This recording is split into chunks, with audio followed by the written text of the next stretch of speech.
Assalamualaikum warahmatullahi wabarakatuh. Waalaikumsalam warahmatullahi wabarakatuh. Sekarang kita pelajaran prakarya rekayasa materi untuk hari ini.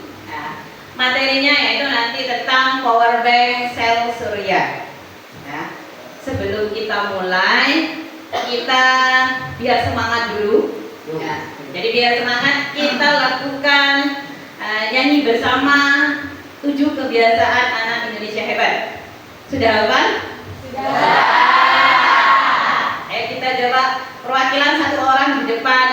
Fitri bisa maju ke depan buat mimpin teman-temannya biar lebih semangat lagi.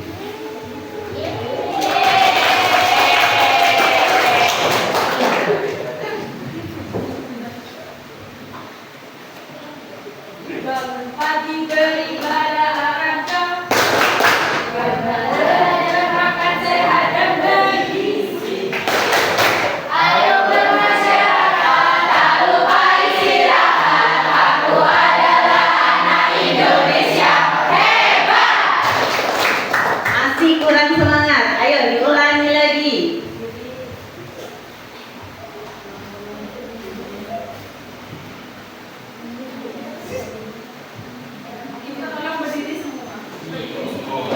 Ayo berdiri kan tangannya, diajak berdiri.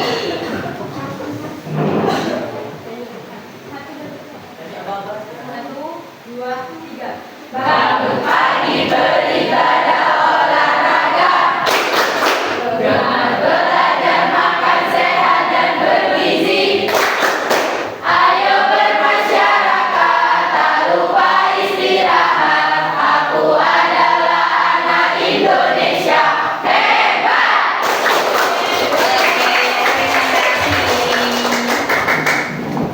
Bisa duduk kembali. Sudah semangat?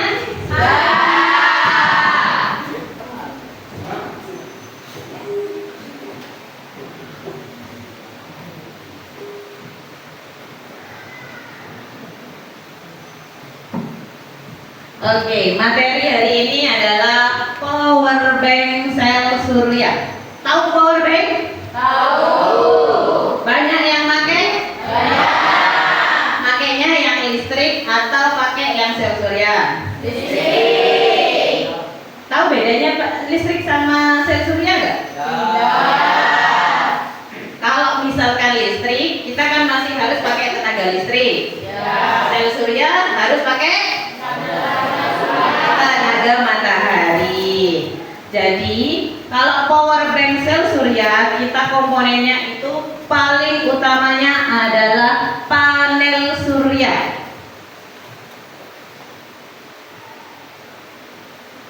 Ini ya, jadi pemantik ketika kita pembelajaran di awal adalah kalian harus tahu dulu power bank. Kalau gambar mungkin tiap hari karena sudah punya tahu ya, tanpa harus tampilkan gambarnya seperti apa. Tapi tahu nggak panel surya?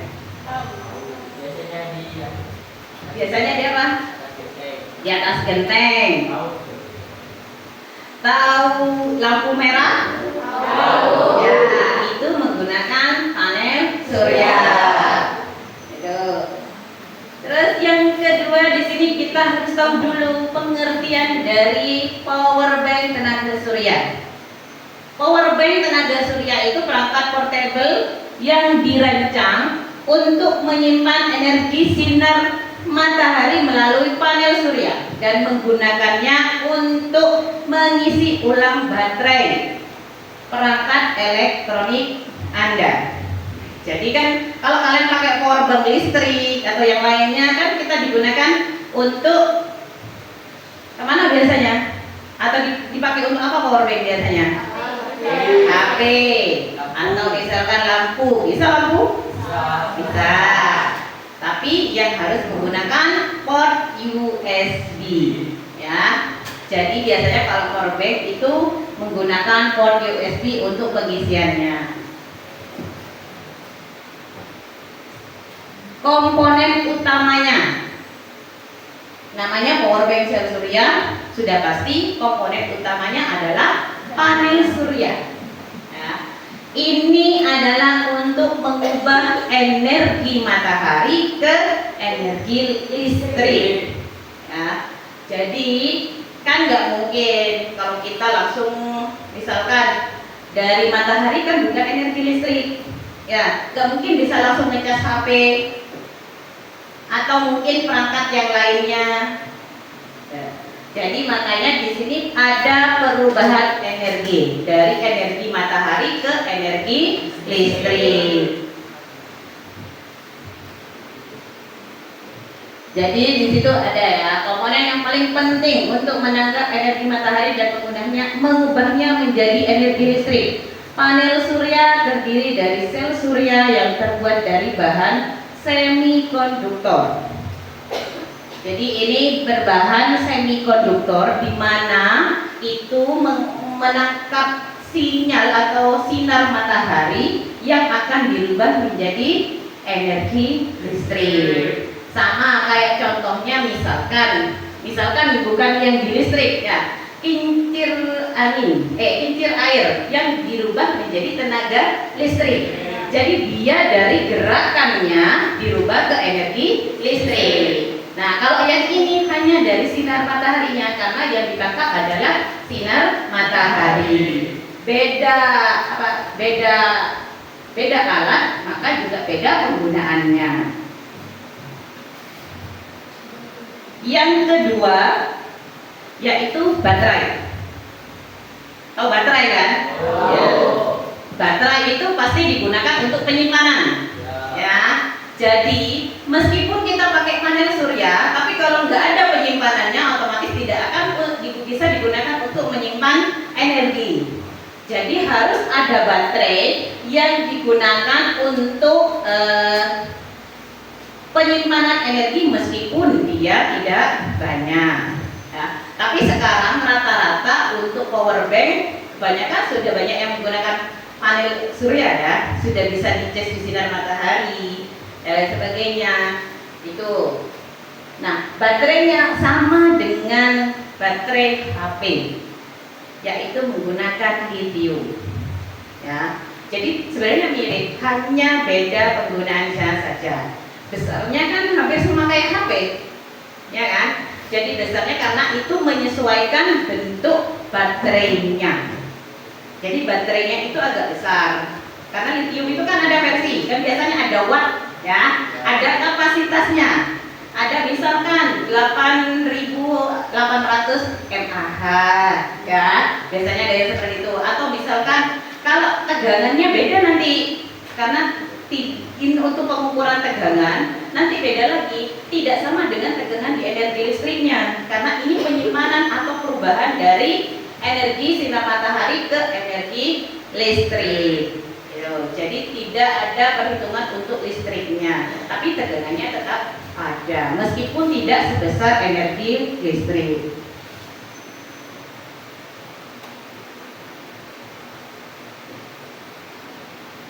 Yang ketiga, pengontrol pengisian atau charge controller. Jadi ini komponennya yang bertugas untuk mengatur aliran listrik dari panel surya ke baterai, memastikan pengisian yang aman dan efisien. Pengontrolan juga mencegah overcharging atau pengisian berlebihan dan over discharging, pengosongan berlebih pada baterai. Kalian kalau ngecas HP dan lain sebagainya biasanya seharian penuh atau malam ditinggal tidur gitu ya. Makanya ada pengontrolan pengisian biar tidak cepat kembung, ya, tidak berlebihan, atau mungkin misalkan panas ke HP atau misalkan panas ke power banknya bisa meledak, ya. Antisipasi di sana adalah di pengontrol pengisiannya. Jadi ada memang alatnya tersendiri. Di situ biasanya ada komponen panel-panelnya, ya. Jadi ketika kita melakukan perakitan dan lain sebagainya itu ada salah satu alat untuk mengontrol pengisiannya. Contoh misalkan kalau lampu, ya. Kalau lampu itu kan biasanya ada resistor, ya. Terus juga ada yang bagian kecil-kecilnya kayak misalkan kan ada chip untuk perangkatnya itu untuk membedakan mana yang boleh nyambung dengan kabel yang lain, boleh yang tidak. Nah, di sini juga seperti itu. Jadi di panel surya itu kalau tanpa pengontrol, misalkan berlebih energi sinar mataharinya, mungkin saja bahan atau yang lain, komponen yang lain di dalamnya juga ikutan kelebihan kapasitas.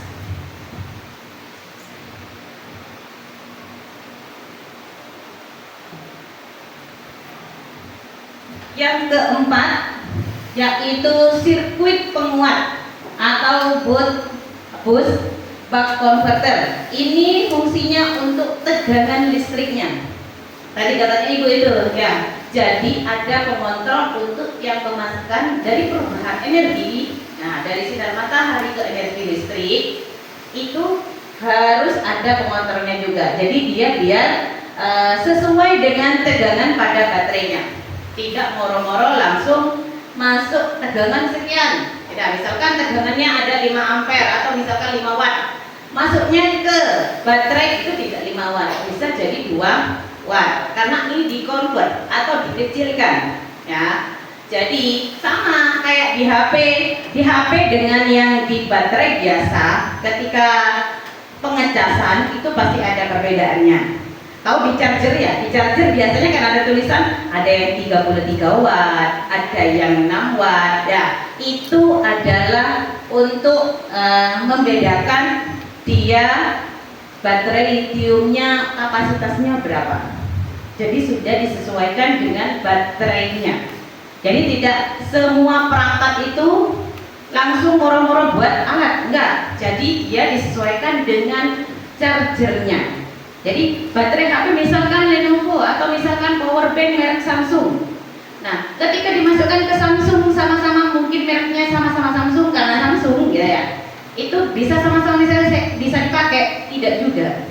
Itu tergantung kapasitasnya. Kalau misalkan di Samsungnya itu cuman kapasitasnya 8.800 mAh, tapi yang di HP-nya cuma 1.600 mAh, otomatis kan lebih besar, ya. Kalau lebih besar, kalian teskan, itu akan berpengaruh sama baterainya.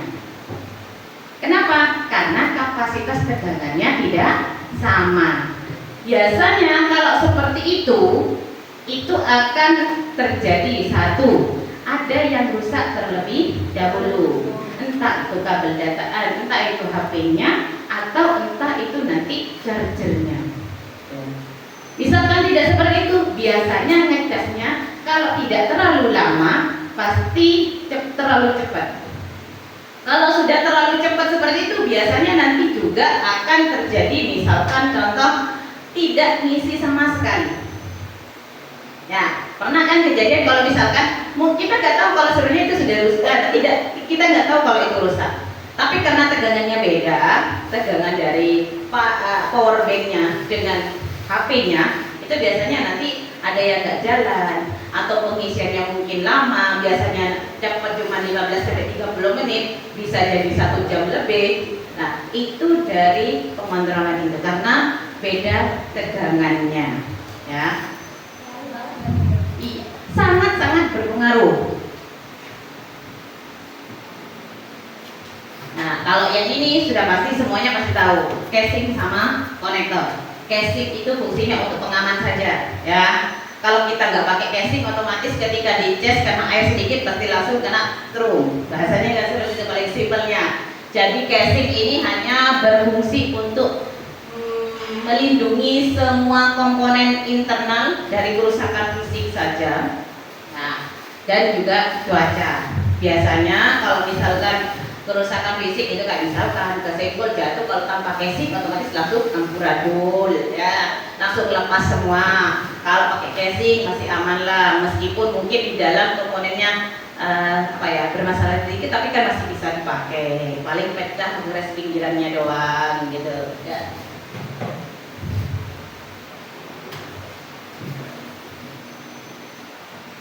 Prinsip kerjanya sebenarnya sederhana. Yang pertama, kalau misalkan tahu power bank sel surya, kita tinggal bawa power banknya, ditaruh di sinar matahari, ya, di bawah sinar matahari, bukan dalam keadaan mendung, ya, di bawah sinar matahari yang dalam keadaan terang, panel suryanya pasti langsung menangkap cahaya matahari. Nah, dari cahaya matahari itu dirubah menjadi energi listrik atau arus searah yang itu DC. Dari situ listrik disimpan ke dalam baterai power bank dan baterai digunakan untuk mengisi perangkat. Itu adalah prinsip kerja power bank secara sederhananya. Logika kalau misalkan kalian pakai sendiri, caranya kan seperti itu. Jadi kalau misalkan power bank listrik, ya, kita kalikan ke yang listrik. Kalau yang listrik itu adalah tinggal kalian pasang USB untuk chargingnya, ditempelkan ke arus listrik ditangkap oleh baterai dan disimpan. Kan seperti itu, ya. Tapi kalau power bank sel surya bukan bukan pakai arus listrik, tapi langsung dijemur di sinar matahari. Paham? Bisa dimengerti? Bisa.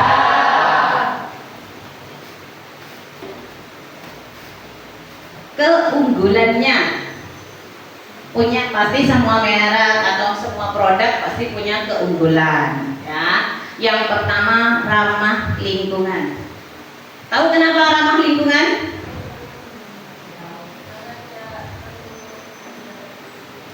Karena tidak perlu menggunakan listrik. Selain itu, bisa didaur ulang. Ya, jadi kalau ramah lingkungan, satu ya memang tidak menggunakan energi listrik. Karena kalau misalkan menggunakan energi listrik juga satu kabelnya ngolor sembarang, ya. Terus juga mungkin tidak sengaja kesenggol kena air nanti meledak, ya. Kalau misalkan didaur ulang bisa juga, tapi kalau untuk fisiknya tidak, ya. Jadi kan sinar matahari ini, tahu kan kalau sinar matahari adalah energi yang terbarukan, yang tidak bisa diperbarui, karena ini memang sudah ada, bukan dibuat, ya. Air juga tidak bisa tidak bisa diperbarui. Keunggulan yang kedua, portable dan praktis, bisa dibawa kemana-mana. Itu jadi kan anggapnya praktis sekali karena portable, bisa dibawa tanpa kita harus ngecas bawa kabel kolor panjang, ya. Jadi lebih aman juga.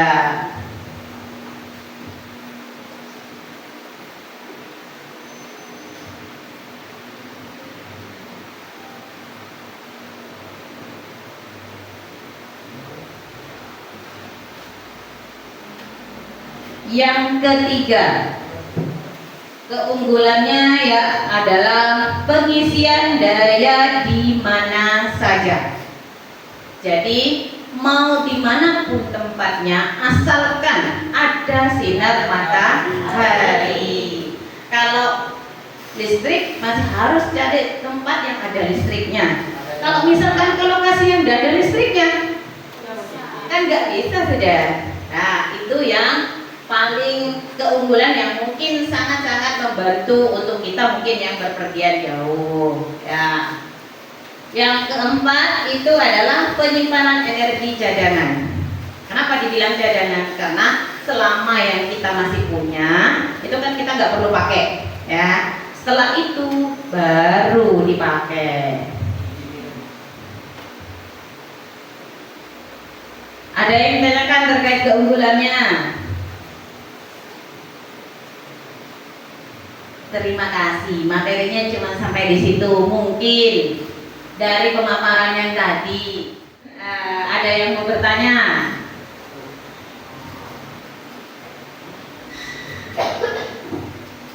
Assalamualaikum warahmatullahi wabarakatuh. Waalaikumsalam warahmatullahi wabarakatuh. Saya Ali Firmansyah, izin bertanya, di mana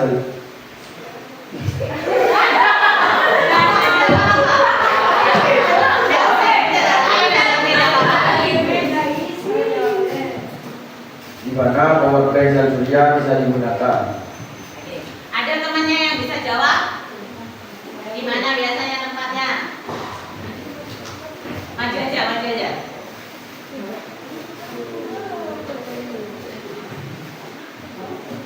Di mana power bank sel surya bisa digunakan? Ya, harus kenalan dulu. Assalamualaikum warahmatullahi wabarakatuh. Waalaikumsalam warahmatullahi wabarakatuh. Perkenalkan, nama saya Sofiana. Saya izin menjawab pertanyaan dari Alif. Di mana power bank bisa digunakan? Power bank bisa digunakan di mana saja. Contohnya seperti saat bepergian, berkemah atau yang lain. Sudah. Terima kasih. Ada yang menambahkan? Mungkin punya jawaban lain. Kalau nggak ada ikut tambahin ya. Sebenarnya sudah benar. Jadi power bank itu bisa digunakan di mana saja. Baik itu ketika kita sedang bepergian, berkemah. Yang paling utama adalah di lokasi yang tidak ada jaringan atau energi listriknya, jaringan listrik. Ya, misalkan di pulau terpencil atau misalkan di tengah laut yang nggak mungkin ngecek, kecuali kapal yang kalian pakai menggunakan kapal feri yang memang sudah ada energi listriknya. Ya siapa tahu mau pakainya high tech di kan banyak kan kapal pesiar mungkin mau nyewa yang besar-besar buat entah itu bepergian sama keluarga dan lain sebagainya. Jadi untuk jawabannya yang punya Alif, di mana kita bisa pakai? Ini misalkan contoh kayak kalian, biasanya kan ada acara dari sekolah yaitu camping. Ya, di camping kita kan nggak mungkin bawa charger. Kan biasanya campingnya di gunung, ya. Atau mungkin misalkan di pantai yang memang agak jauh. Meskipun ada musola, tapi kan kita nggak mungkin selalu pakai musola untuk ngecas HP. Alternatif paling gampangnya adalah menggunakan power bank. Bisa power bank sel surya ataupun yang listrik. Tapi kalau power bank listrik untuk isi ulang dayanya yang tidak ada. Jadi makanya alternatifnya paling besar adalah di power bank sel surya. Jadi tinggal ketika hampir habis, tinggal kalian jemur di lokasi kalian yang langsung terpapar sinar matahari, bukan di bawah pohon. Ya, maksudnya di bawah pohon itu misalkan rimbun pohonnya nggak ada sinar matahari yang masuk, tidak akan terisi. Ya, paham? Ada yang ditanyakan lagi? Ayo Haji, mau tanya apa Haji?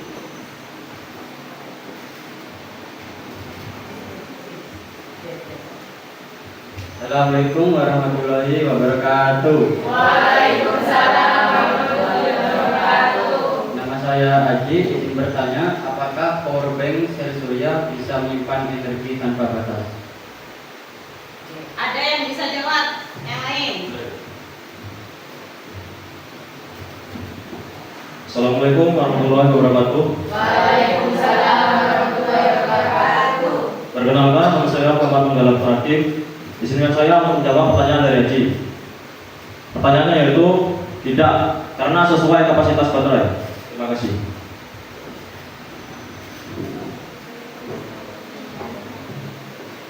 Ibu tambahin ya.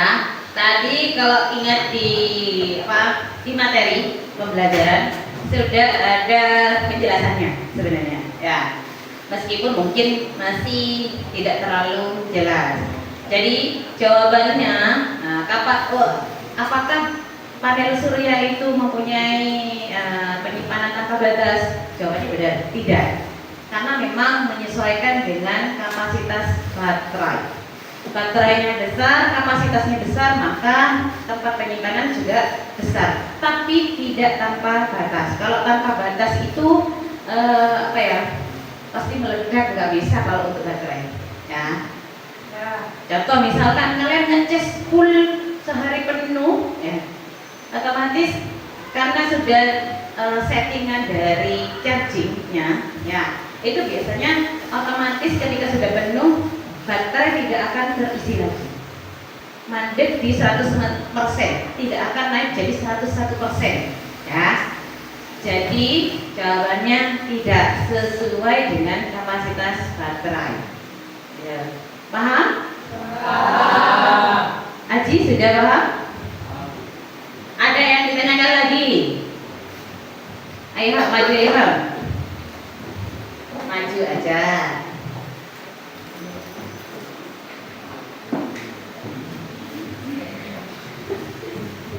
Assalamualaikum warahmatullahi wabarakatuh. Waalaikumsalam warahmatullahi wabarakatuh. Perkenalkan, nama saya Muhammad Ilham Yahya. Saya izin bertanya, Bu. Bagaimana cara merawat power bank sel surya agar awet? Terima kasih. Kalian kan sudah pernah pakai semua, ya. Sekarang ibu minta satu atau dua orang jawab. Ada yang tahu caranya biar awet enggak? Ayo Cik, maju ke depan Cik.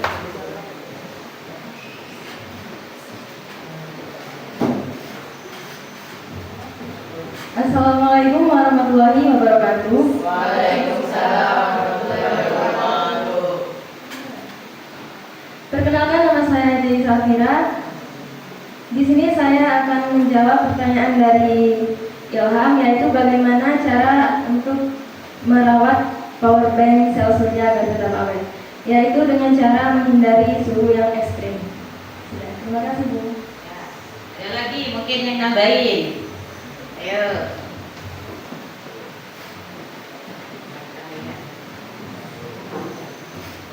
Assalamualaikum warahmatullahi wabarakatuh. Waalaikumsalam warahmatullahi wabarakatuh. Perkenalkan, nama saya Jagar Ramani. Saya izin menjawab pertanyaan dari Ilham. Pertanyaannya apa? Bagaimana merawat power bank sel surya agar awet? Itu dengan menggunakan pengisi daya yang tepat. Oh, ya, ya.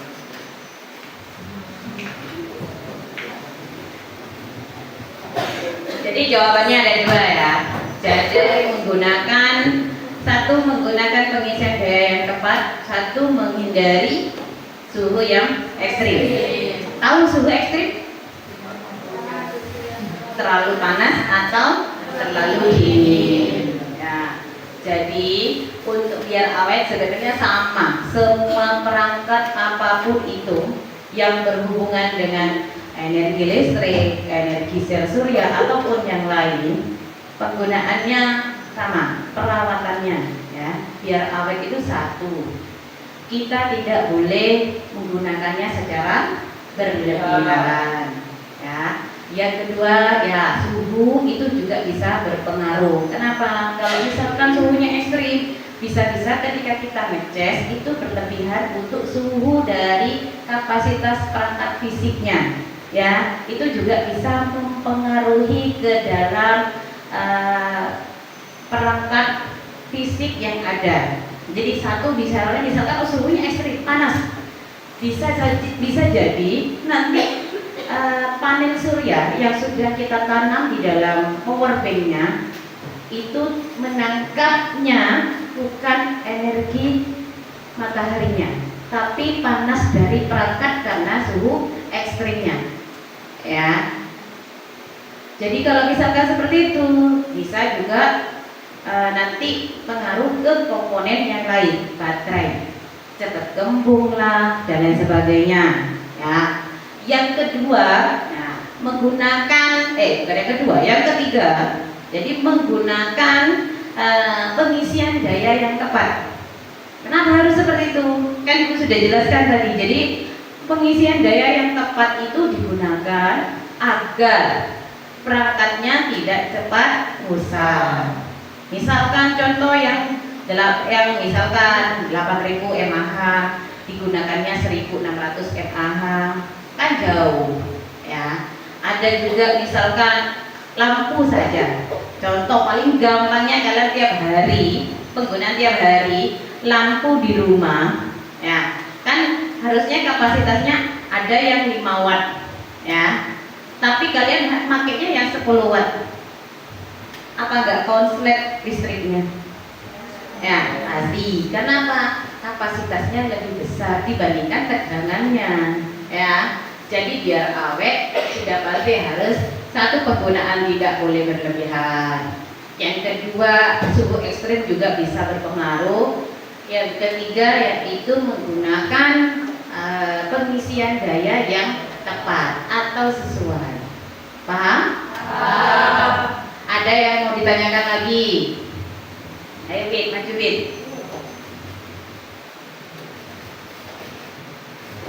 Assalamualaikum warahmatullahi wabarakatuh. Waalaikumsalam warahmatullahi wabarakatuh. Perkenalkan, nama saya Putri Ramadona. Izin bertanya, Bu. Apa kelebihan sel? Maaf, apa kelebihan? Apa kelebihan? Tidak apa-apa, santai.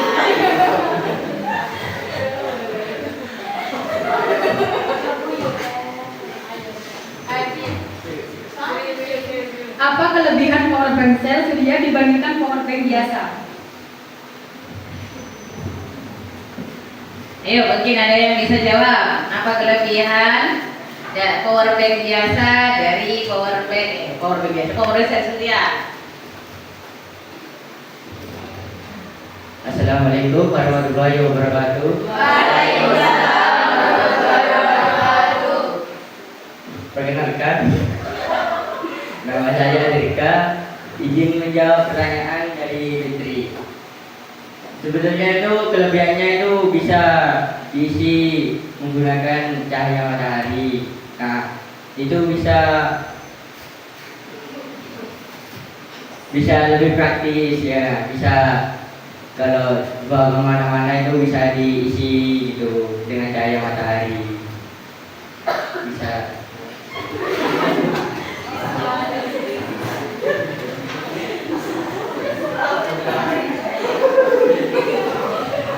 Ya, kan biasa ya dalam pembelajaran ternyatanya diketawain.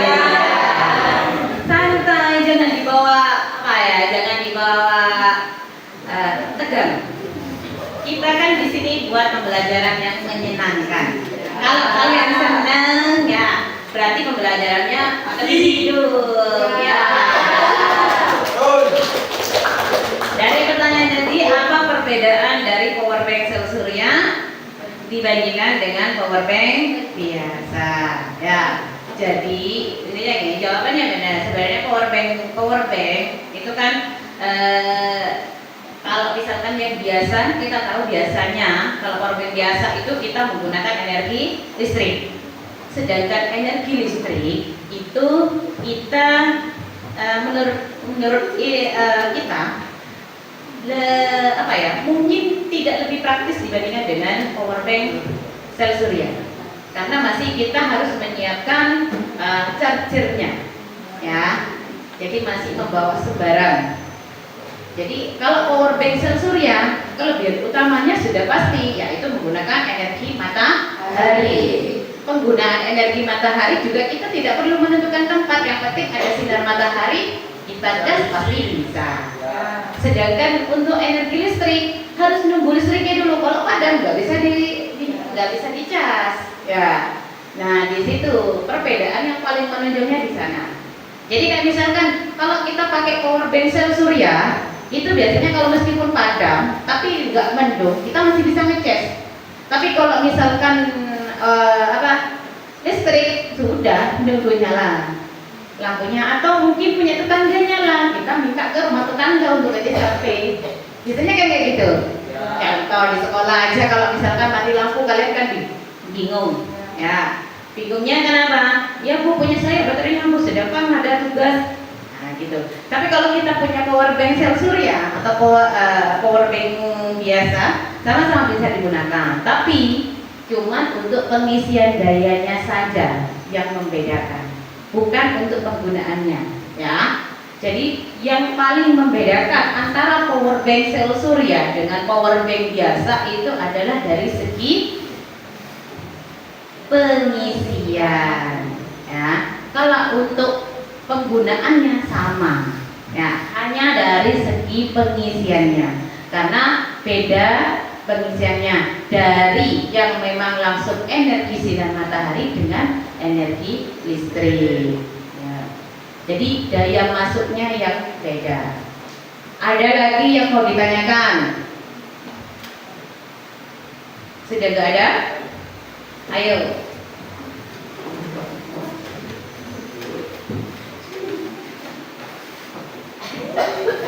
Assalamualaikum warahmatullahi wabarakatuh. Waalaikumsalam warahmatullahi wabarakatuh. Saya Jeffrey izin bertanya, apakah powerbank sel surya bisa digunakan untuk semua jenis gadget? Terima kasih. Ayo, mungkin ada yang bisa jawab. Oke. Assalamualaikum warahmatullahi wabarakatuh. Perkenalkan, nama saya Kizia. Izin saya menjawab pertanyaan dari Jeffrey. Apakah tenaga sel surya atau program sel surya bisa digunakan untuk semua jenis gadget? Sesuai dengan yang telah dijelaskan oleh Bu Rizka tadi, jawabannya bisa, asalkan perangkat tersebut menggunakan pengisian daya menggunakan USB. Terima kasih.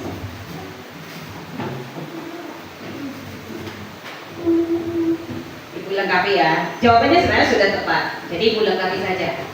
Apakah powerbank sel surya bisa digunakan untuk semua jenis gadget atau perangkat? Nah, jawabannya pasti bisa. Asal satu, menggunakan port USB. Ya, kan kita penggunaan yang menggunakan port USB sudah tahu kan jenis perangkatnya apa saja. Ya, paling sering adalah smartphone atau handphone yang kalian gunakan. Ya, kalau laptop adakah yang menggunakan USB? Enggak, ya. Jadi selama apapun itu, perangkat apapun, jika dia menggunakan pengisian dayanya menggunakan USB, dia bisa diisi ulang menggunakan power bank sel surya. Ya, jadi itu kegunaan power banknya. Jadi kalau misalkan radio, ada bu yang pakai USB, berarti bisa digunakan untuk pengisian ulang untuk radio. Misalkan tablet bu, tapi USB-nya tipenya beda, tapi kan masih port USB. Ya, USB itu kan banyak tipe. Ada yang tipe C, ya, ada yang makro, ada yang mikro dan lain sebagainya. Nah, itu selama dia masih depannya ada hubungannya dengan port USB, maka masih bisa. Contoh kan ada kan salon yang masih harus pakai baterai, ya, tapi kan diisi ulangnya pakai USB. Nah, itu masih bisa menggunakan power bank, gitu. Bisa dimengerti? Ya. Nah, sekarang ibu minta buat 3 kelompok aja, ya. Jadi mejanya digabung, jadi buatkan jadi 3 kelompok. Bisa? Ya. Untuk pembagiannya setelah ini ibu ada, jadi yang bagian sini nggak apa-apa sudah. Jadi yang laki-laki ini ada 1, 2, 3, 4, 5, 6, 7, 8, 9, ada 9 dibagi jadi 3 kelompok, jadi ada 3. Jadi ibu bentar lagi pilih mejanya dibentuk jadi kelompok dulu, ya. Jadi kita buat jadi meja kelompok dulu, setelah itu pembagian kelompok. Ayo. Biar dijadikan meja 3 kelompok dulu, bisa belakang sampai dijadikan 2 kelompok.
Dirga, Aji, sama Zakaria di kelompok sini. Jeffrey Ilham tetap sudah. Di situ. Ricky. Sini, di sini. Ambil kursi.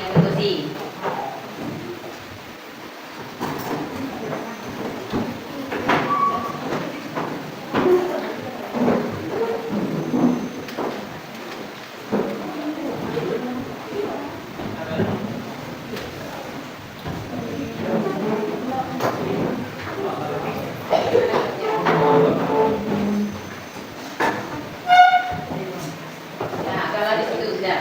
Gala, Alif sama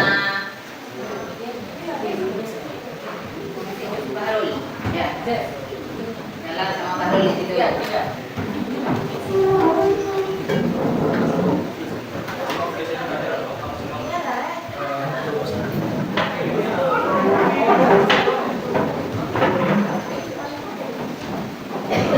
Suci di kelompok tenang.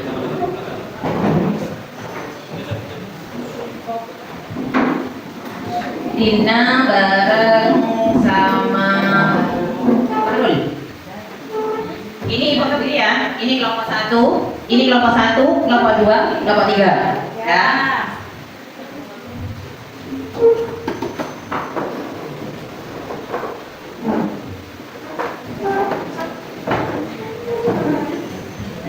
Mei, Dina di kelompok 2.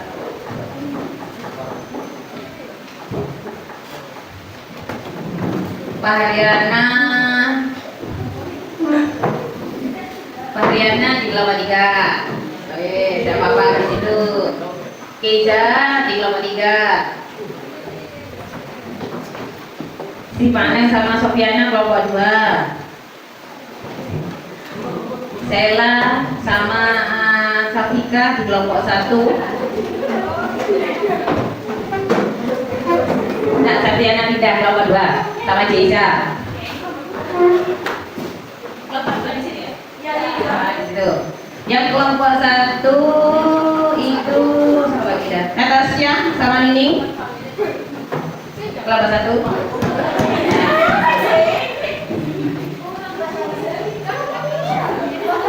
Dewi sama Tirta kelompok 1.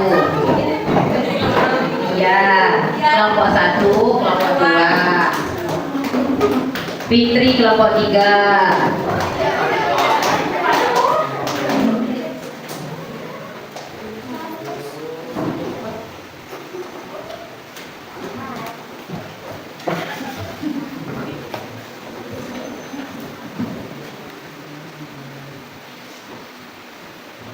Ini sudah ya, Alif, Raji, Dewi, Dirga, Tina, Mariana, Fahrul, Fitri, Jeffrey, Desa Mira, Kesia, Medina sudah. Ini kayaknya kelompok 2 kebanyakan. 2, 3, 4, 5, 6. Berarti yang pindah ini Kesia pindah sama Sela. Oh, Sela enggak. Kelompok 2 pindah.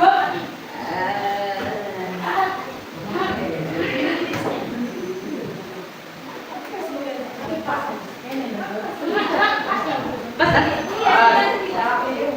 2, 3, 4, 5, 6, 7, 8, 9, 7 kurang 1 di sana. Ini lebih 1. Ya ada apa lagi? Jisa memang di kelompok 3.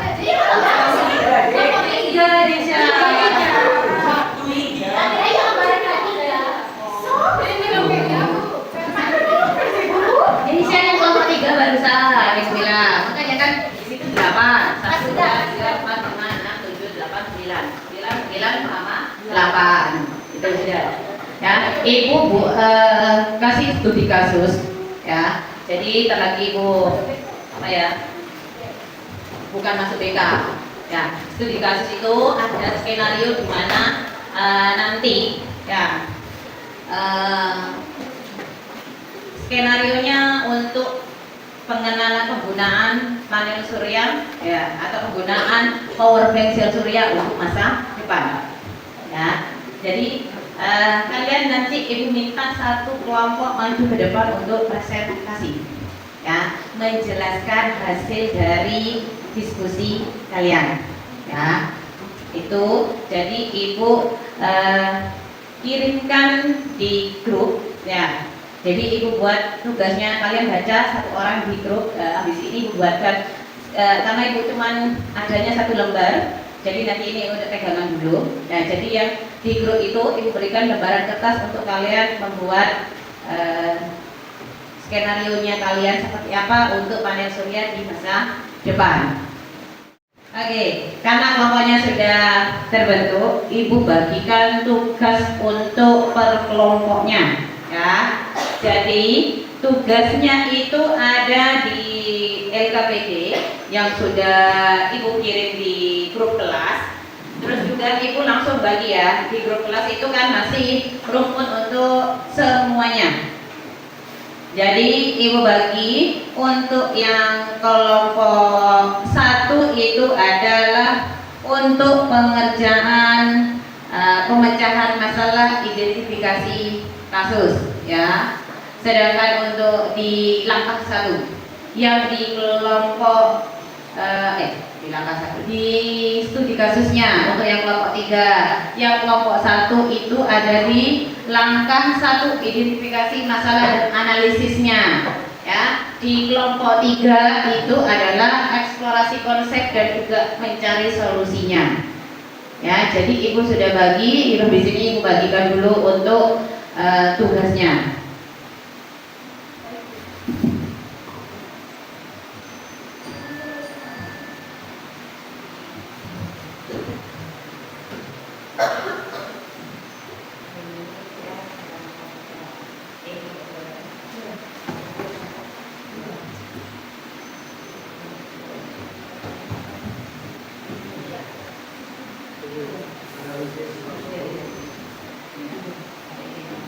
Yang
Kerjakan sesuai dengan yang sudah dibagikan. Jika memang harus mencari di internet, silahkan cari di internet, ya.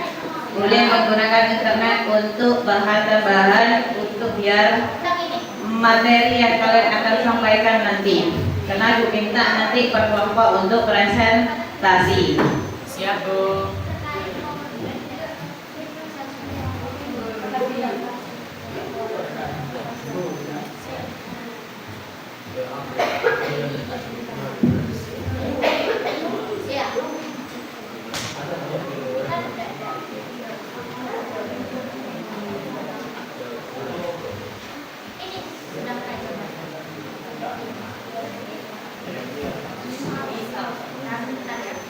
Jawabannya menurut kalian kurang. Ya.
Sudah ada yang selesai? Sudah. Yang belum dilanjutkan, yang sudah ibu minta maju perwakilannya. Saya. Ayo maju saja. Berapa orang yang maju ke depan? Dua. Ayo maju ke depan. Jangan lupa soalnya di bawah juga. Dijelaskan dulu apa masalahnya.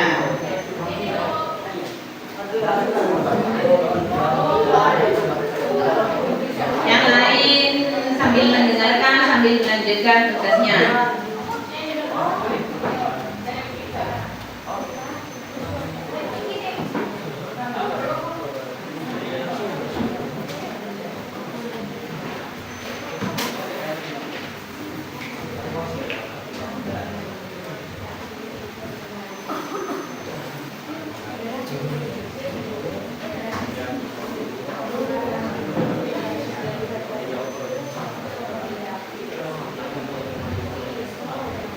Assalamualaikum warahmatullahi wabarakatuh.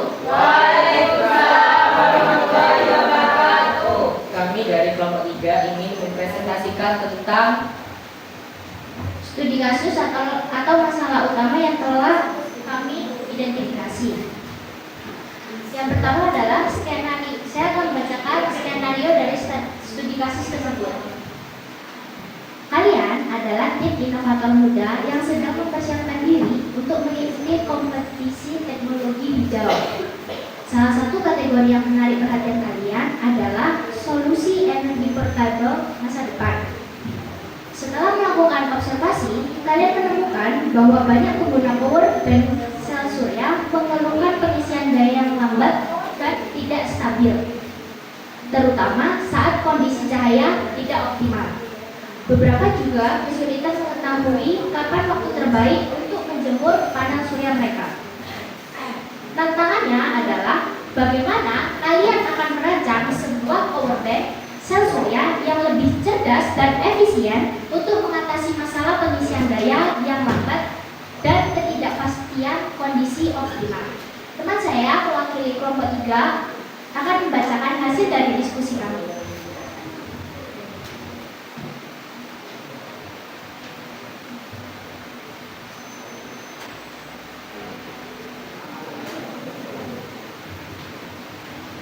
masalah utama pada power bank tenaga surya. Yang pertama, pengisian daya yang lambat dan tidak stabil.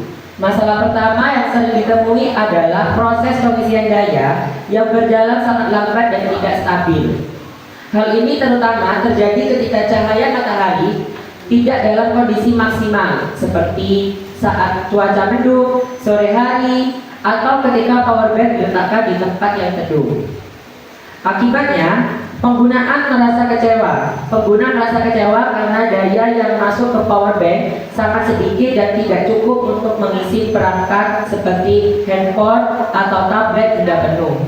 Jadi, meskipun sudah dijemur cukup lama, hasilnya tetap tidak memuaskan. Yang kedua, kurangnya informasi mengenai waktu dan lokasi terbaik untuk pengisian. Pengguna power bank tenaga surya juga sering mengalami kebingungan dalam menentukan kapan dan di mana waktu serta tempat terbaik untuk menjemur power bank agar pengisian dayanya maksimal. Saat ini, kebanyakan power bank tidak dilengkapi dengan indikator yang memberitahu apakah cahaya matahari yang diterima sudah cukup efektif atau belum. Akibatnya, banyak pengguna hanya menebak-nebak dan bisa menjemur di waktu atau lokasi yang sebenarnya kurang optimal. Hal ini tentunya membuang waktu dan membuat proses pengisian jadi tidak efisien. Yang ketiga, kurang dapat diandalkan di berbagai kondisi cuaca dan lingkungan. Masalahnya, berikut adalah power bank tenaga surya cenderung tidak bekerja dengan baik jika kondisi cuaca tidak ideal. Kebanyakan dari produk ini hanya berfungsi optimal saat berada langsung di bawah sinar matahari yang terik. Padahal dalam kehidupan sehari-hari kita sering menghadapi cuaca yang berubah-ubah, bisa mendung, bisa hujan, atau bahkan hanya terkena sinar matahari sebagian saja. Ini membuat power bank tersebut kurang bisa diandalkan dalam situasi nyata, terutama saat sedang berpergian atau beraktivitas di luar ruangan.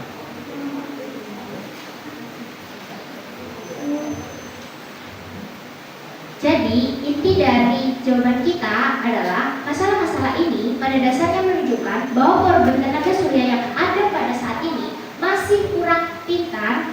Mereka hanya menerima cahaya tanpa benar-benar memahami kualitas cahaya tersebut.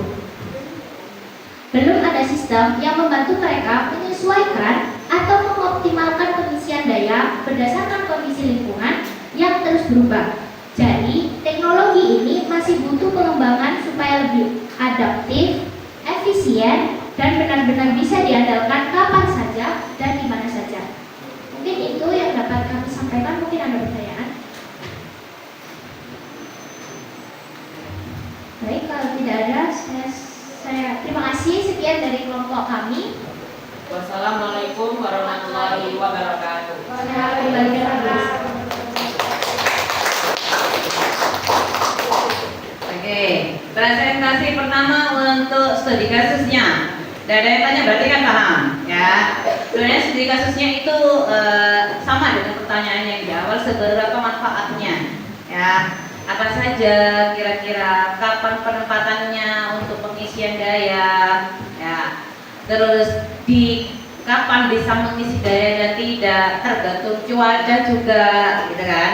Kalau misalkan mendung, otomatis untuk pengisian daya nggak bisa. Jadi untuk penggunaan panel surya masih kurang pintar bahasanya. Kenapa kurang pintar? Karena masih harus menentukan kapan kita bisa menjemur dan kapan tidak. Kalau sudah pintar, mereka akan memilih sendiri mereka menangkapnya di mana dan kapan saja. Ya, contoh paling gampang. Sekarang sudah banyak alat elektronika yang menggunakan panel surya. Sudah banyak yang lebih optimal, tapi masih banyak kekurangannya. Ya, jadi untuk panel surya yang lebih cerdas dari yang sekarang dikeluarkan masih belum ada, karena dari tingkat aplikasi, pengembangan dan lain sebagainya masih kurang. Kelompok lain sudah ada yang selesai? Ayo kelompok 2, monggo silakan maju.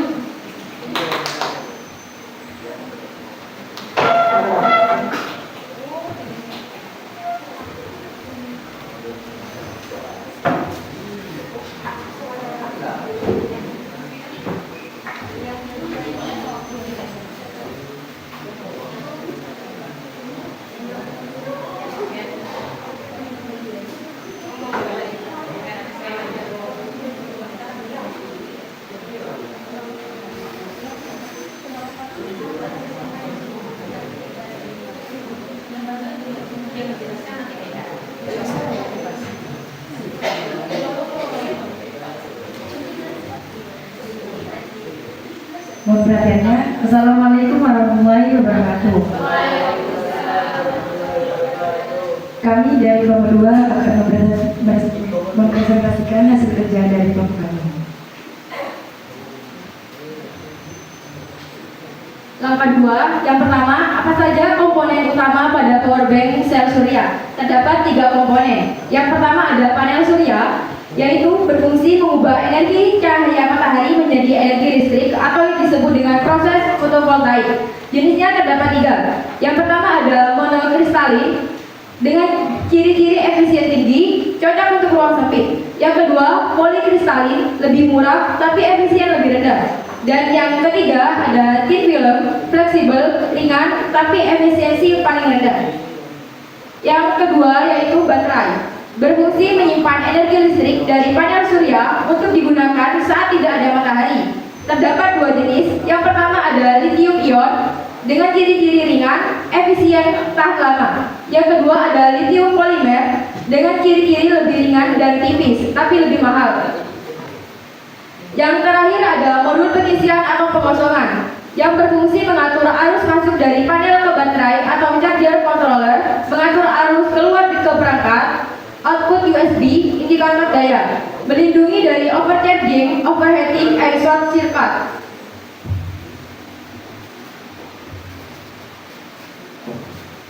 Yang selanjutnya yaitu bagaimana konsep kecerdasan, misalnya dengan sensor atau deep learning sederhana dapat diterapkan pada power bank sel surya untuk mengatasi masalah yang kalian identifikasi. Dari kelompok kami terdapat 3 ide. Yang pertama, deteksi dan prediksi intensitas cahaya. Masalahnya, pengguna sering menjemur power bank di lokasi yang kurang optimal, sehingga pengisian lambat dan tidak efisien. Solusinya, sensor cahaya mengukur intensitas cahaya matahari secara real time Kemudian model deep learning dilatih untuk memprediksi apakah kondisi saat ini optimal untuk pengisian. Itu ide yang pertama. Kemudian ide yang kedua, manajemen daya adaptif berdasarkan kondisi baterai dan lingkungan. Masalahnya, power bank tidak tahu kapan harus mengisi daya secara agresif atau hemat untuk menjaga baterai. Solusinya, gunakan sensor suhu baterai, arus, dan tegangan untuk memantau kondisi internal. Kemudian disimpulkan dengan mengintegritas kecerdasan power bank sel surya, bertransformasi dari alat pasif menjadi aset energi cerdas, lebih efisien, andal, dan user friendly. Yang terakhir, memberikan kemandirian energi dan pengisian daya yang optimal. Nomor 3, bagaimana deep learning membantu power bank atau memahami kondisi cahaya dan mengoptimalkan pengisian. Proses melibatkan beberapa langkah, pertama dari pengumpulan data hingga pengambilan keputusan cerdas. Yang pertama yaitu mata power bank atau sensor cahaya. Power bank menggunakan sensor untuk mengukur intensitas cahaya di sekitarnya. Yang kedua, pengumpulan dan pelabelan data.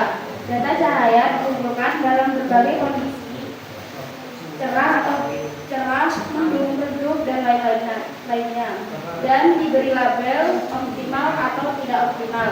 Berdasarkan efisiensi pengisian, data suhu juga dapat ditambahkan. Yang ketiga, pelatihan model deep learning. Data yang sudah dilabeli digunakan untuk melatih jaringan saraf neuron atau JST. JST belajar mengenali pola dan hubungan antara kondisi cahaya atau suhu dengan hasil pengisian. Yang keempat, prediksi dan pengambilan keputusan. Model yang sudah dilatih disematkan dalam power bank secara real time. Model memprediksi apakah kondisi cahaya optimal untuk pengisian. Berdasarkan prediksi ini, power bank dapat mengambil tindakan, misalnya menyalakan indikator lampu hijau atau merah, mengaktifkan pengisian cepat, atau menunda pengisian jika terlalu panas, untuk mengoptimalkan atau melindungi baterai.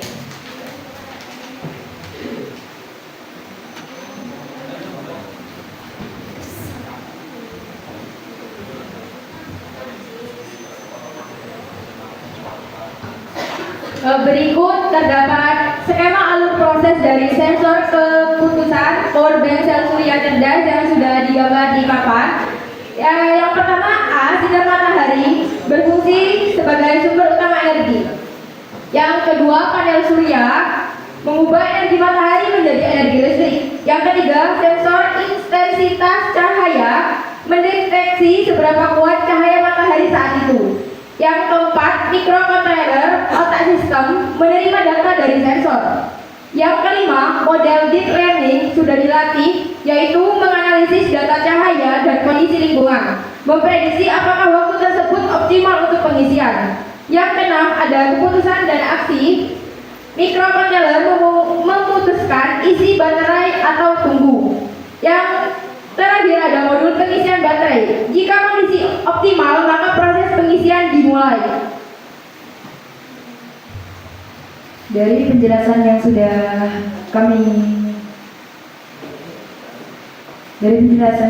kelompok 2 jelaskan tadi, apakah ada yang perlu ditanyakan atau kurang paham?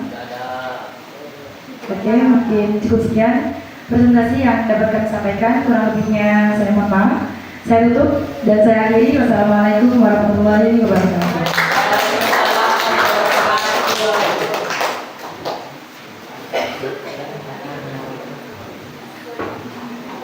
Ya, sudah. Untuk yang kelompok 2 itu mereka melakukan riset, ya. Jadi di sini melakukan riset dari internet dulu untuk mencari komponen utama. Meskipun tadi sudah ada beberapa yang Ibu jelaskan. Ya, jadi di situ panel surya fungsi dan jenisnya apa saja, baterainya fungsinya dan jenisnya yang dipakai apa, modul pengisiannya apa saja. Nah, tadi sudah dijelaskan. Nah, yang kedua mereka membuat ide-ide terkait tentang konsep kecerdasan panel suryanya.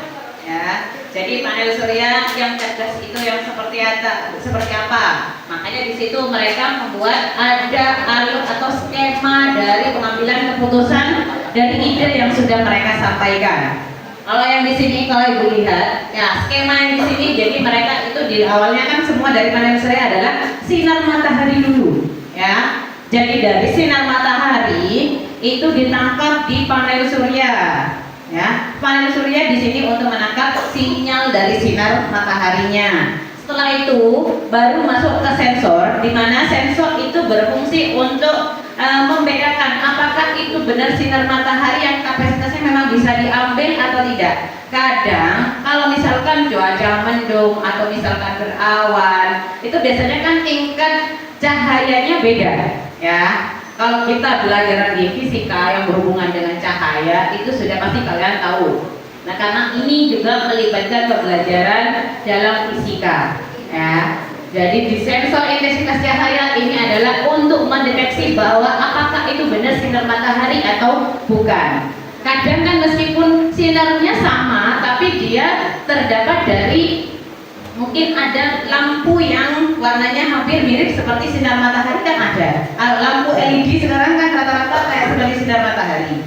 Nah, itu untuk membedakan di situ. Setelah itu ada microcontroller di mana itu untuk mengontrol semuanya dari sekian pengambilan keputusan dari setelah cahaya itu diambil.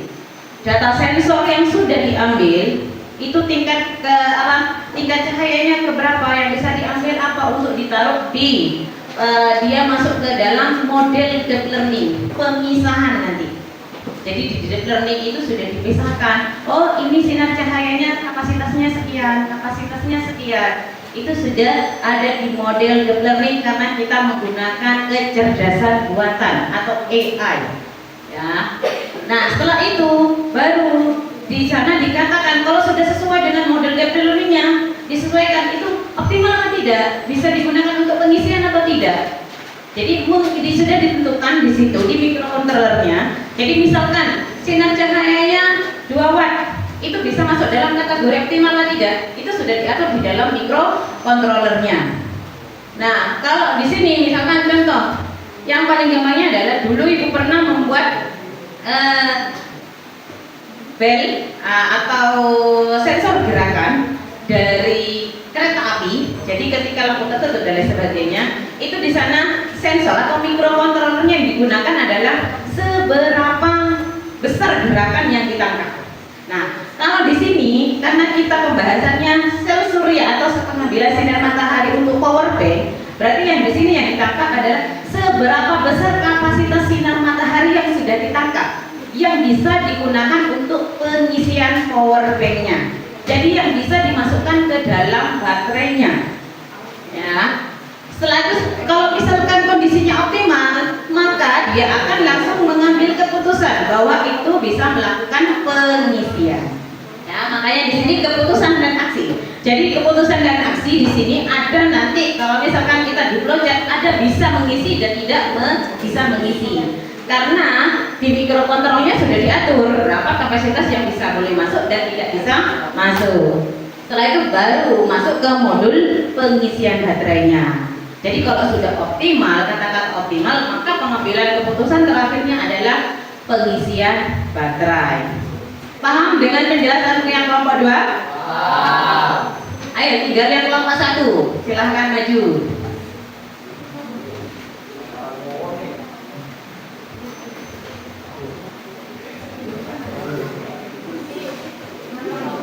Assalamualaikum warahmatullahi wabarakatuh. Waalaikumsalam warahmatullahi wabarakatuh. Sebelumnya kan yang presentasi cewek-cewek kan.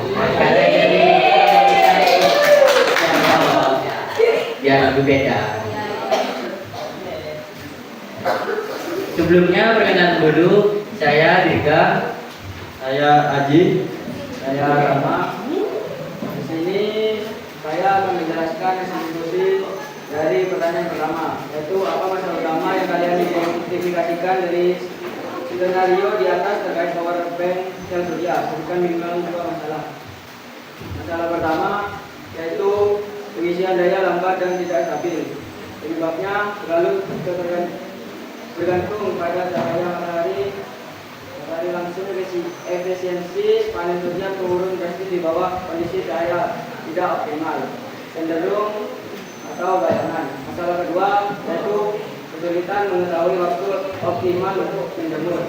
Penyebabnya tidak ada umpan balik yang jelas kepada pengguna tentang kualitas cahaya atau efisiensi pengisian.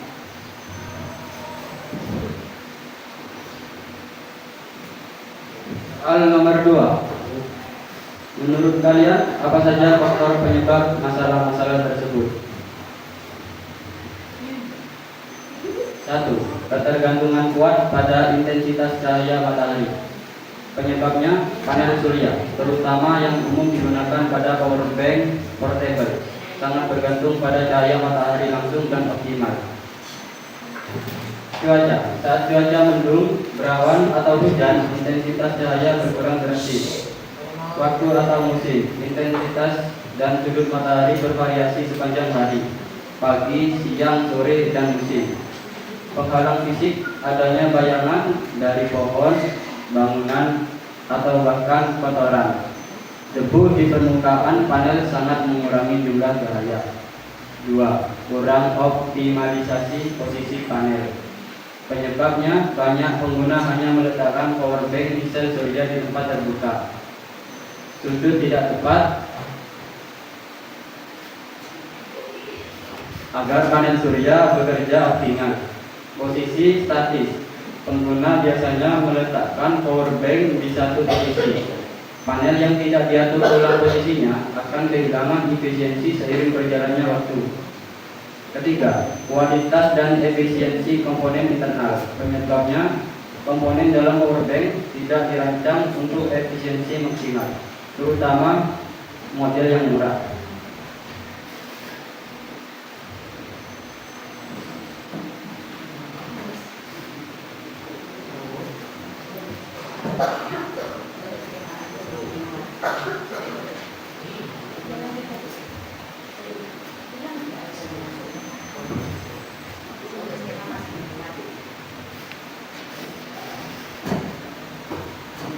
Pertanyaan nomor 3. Bagaimana prinsip kerja dasar power bank sel surya yang ada saat ini?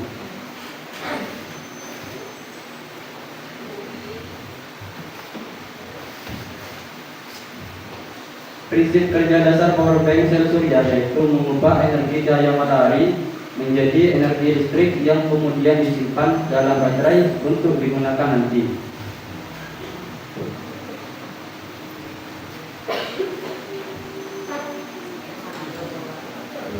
Itu skema alur energinya masih dibuat di tempat.